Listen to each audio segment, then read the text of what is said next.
Gulf news in தமிழினுடைய விசேட செய்திகளில் மறு அறிவித்தல் வரை கத்தார் விமான நிலையம் மூடப்பட்டிருக்கும்.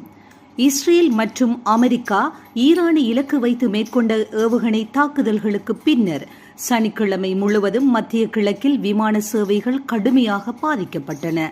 இதன் காரணமாக பல நாடுகளில் வான்வழிகள் மூடப்பட்டு பல விமானங்கள் ரத்து செய்யப்பட்டன. ஹமாத் சர்வதேச விமான நிலையம் தனது ட்விட்டர் பதிவில் ஹமாத் சர்வதேச விமான நிலையத்தில் விமான சேவைகள் இன்னும் நிறுத்தப்பட்டுள்ளதால் பயணிகள் அடுத்த அறிவிப்பு வரும் வரை விமான நிலையத்துக்கு செல்ல வேண்டாம் எனவும், பாதிக்கப்பட்ட பயணிகளுக்கு உதவ அரசு மற்றும் தொடர்புடைய அதிகாரிகளுடன் இணைந்து செயல்பட்டு வருவதாகவும், வான்வழி மீண்டும் திறக்கப்பட்டதும் விமான சேவைகள் மீண்டும் தொடங்கப்படும் எனவும் ஹமாத் சர்வதேச விமான நிலையம் மேலும் தெரிவித்துள்ளது.